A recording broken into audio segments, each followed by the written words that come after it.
नमस्कार. रामकृष्ण हरी मैत्रिणींनो, संत सज्जनांनो, कसे आहात? माऊलींच्या कृपेने तुम्ही सगळेजण ठीकच असणार.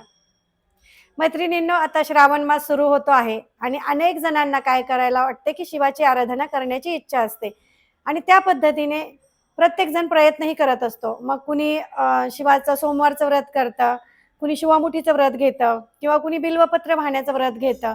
अशा अनेक पद्धतीने आपण भगवान शंकराची आराधना करत असतो. कारण श्रावण मासामध्ये भगवान शंकराची थोडी जरी आराधना केली तरी आपल्याला अनेक पटीने त्याचं काय होतं, पुण्यफळ प्राप्त होत असतं.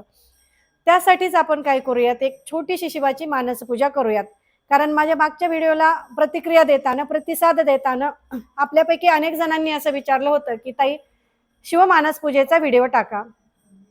तर तुमच्या प्रतिक्रियेचा विचार करून, थोडाफार अभ्यास करून मी काय करते आहे, तुमच्यासाठी ही शिवमानसपूजा त्याचा व्हिडिओ बनवत आहे. त्या व्हिडिओ मी सगळ्या शेवटी स्तोत्र सांगेल, पण त्याच्यापूर्वी तुम्हाला त्या मानसपूजेच्या स्तोत्रांचा अर्थ सांगते, जेणेकरून की मानसपूजा कशी करावी किंवा त्याचं करण्याचं जे समाधान आहे तुम्हाला, ते अगदी छान प्राप्त होईल किंवा त्याचं पुण्यफळही तुम्हाला लगेच प्राप्त होईल. तर सुरुवातीला भगवान शिवाची ही आराधना करताना, शिवमानसपूजा करताना वेळ ही सकाळची किंवा संध्याकाळची असू द्यात. नाहीच जमलं तर दुपारच्या वेळेस अगदी निवांत शांततेची वेळ हवी. अगदी 2 मिनिटाच्या वेळेमध्ये आपण काय करू शकतो, ही शिवाची आराधना करू शकतो.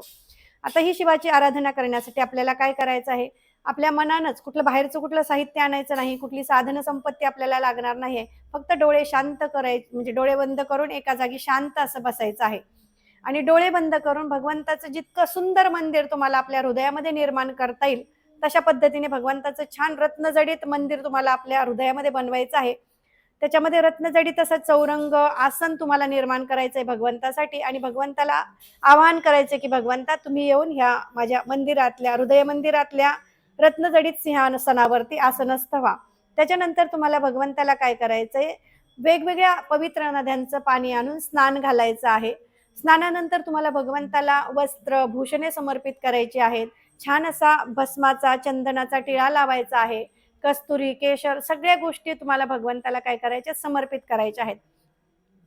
आता हे झाल्यानंतर तुम्हाला भगवंताला काय करायचं आहे, असं छान नैवेद्य बनवायचं आहे. छान नैवेद्याचं रत्नजडित ताट बनवायचं आहे. त्याच्यामध्ये सगळ्या प्रकारचे फळं, सगळ्या प्रकारचे गोड पदार्थ आणि सगळ्या प्रकारच्या भाज्यांचे नैवेद्य तुम्हाला काय करायचं, भगवंतासाठी बनवायचं आहे. याच्यासाठी बाहेर जायची गरज नाही. तुम्हाला जेवढे जेवढे पदार्थ आठवतील तेवढे छान त्या रत्नजडित ताटामध्ये मांडा छानपैकी आणि बिल्वपत्र ठेवून भगवंताला ते नैवेद्य समर्पित करा. ह्या नैवेद्यानंतर भगवंताला कापूर आणि असा कापूर मिश्रित असा तांबूल आणि विडा तुम्हाला भगवंताला द्यायचा आहे.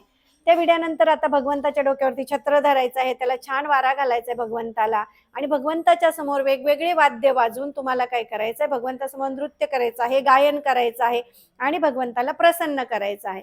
त्याच्यानंतर भगवंताला सांगायचं की भगवंता, मी जेवढं जेवढं माझ्या मुखातनं बोलतो आहे ते सगळे तुझ्यासाठीचे स्तोत्र आहेत. जेवढं जेवढं मी पायाने चालतो आहे ती सगळी काय आहे, तुझ्यासाठीची प्रदक्षिणा आहेत आणि जो जो मी विचार करतो आहे भगवंता, ते जणू काही तुझ्यासाठी मी माझ्या मनात मनन चिंतन करत आहे. एवढंच नाही तर भगवंता, मी जेव्हा निद्रिस्त होतो तर तेव्हा ती काय असते, तुझ्यासाठी म्हणून लावलेली समाधी असते. अशा पद्धतीने आपण जेवढे जेवढे दिवसभरात कार्य करतो ते सगळं कार्य करायचं भगवंताला उपचार म्हणून समर्पित करायचे आहे. आणि शेवटी भगवंताला एक आराधना करायची, म्हणजे प्रार्थना करायची की भगवंता, माझ्याकडनं कायेनं, वाचेनं, मनानं अनेक अपराध झाले असतील तर काय कर, तू मला माफ कर, त्याची क्षमा कर आणि याच्यानंतर माझ्या कायेने, वाचेने आणि मनाने जेवढी जेवढी बनून कार्य होतील ती सगळी कार्य काय होईल, तुझ्या चरणी समर्पित राहू देत.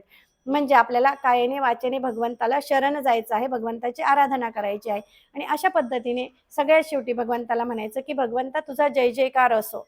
तू काय कर, माझ्या हृदयामध्ये पार्वती मातेसह कायम स्वरूपी स्थिर राहा. अशा पद्धतीने आपल्याला भगवंताची ही मानसपूजा करायची आहे. तर त्याच्यासाठीचं जे स्तोत्र आहे तर ते मी तुम्हाला म्हणून दाखवते. तुम्ही 1 महिनाभर जरी हे स्तोत्र ऐकलं तरी तुमच्या सहज अगदी पाठ होऊन जाईल आणि त्याच्यानंतर मग तुम्ही कधीही हे स्तोत्र म्हणू शकता. रत्ने कल्पितमासनं हिमजले स्नानञ्च दिव्याम्बरं नानारत्नविभूषितं मृगमदामोदाङ्कितचन्दनं जाति चम्पकबिल्वपत्ररचितं पुष्पं च धूपं तथा दीपं देवदयानिधे पशुपतेरुत्कल्पितं गृह्यताम् सौवर्णे मणिखण्ड रत्नरचिते पात्रे घृतं पायसं भक्ष्यं पञ्चविधं पयोदधियुतं रम्भाफलपानकं शाकानामयुतं जलं रुचिकरं कर्पूरखण्डोज्ज्वलं ताम्बूलमनसा मया विरचितं भक्तो प्रभो स्वीकरु छत्रं चामर्यो युजयुगं व्यजनकं चादर्शकं निर्मलं वीणाभेरी मृदुङ्गकाहलकला गीतं च नृत्यं तथा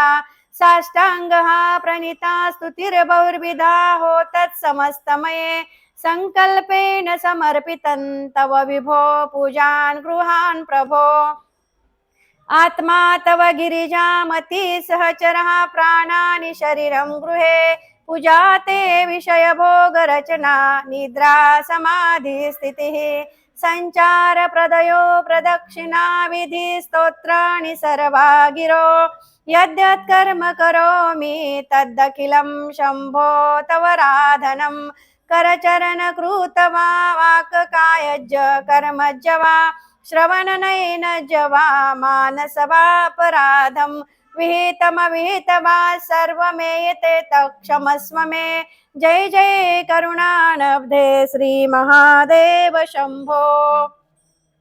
अशा पद्धतीने तुम्हाला शिवाच्या मानसपूजेचं हे स्तोत्र म्हणायचं आहे आणि भगवान शिवाची आपल्या सगळ्या पूजाविधी सोबत अशी मानसपूजा करायची आहे।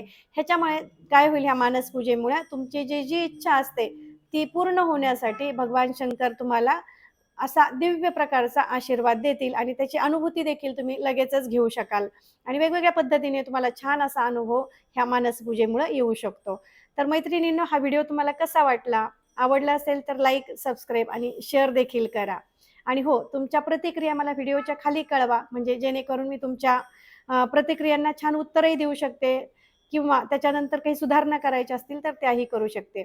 रामकृष्ण हरी, धन्यवाद।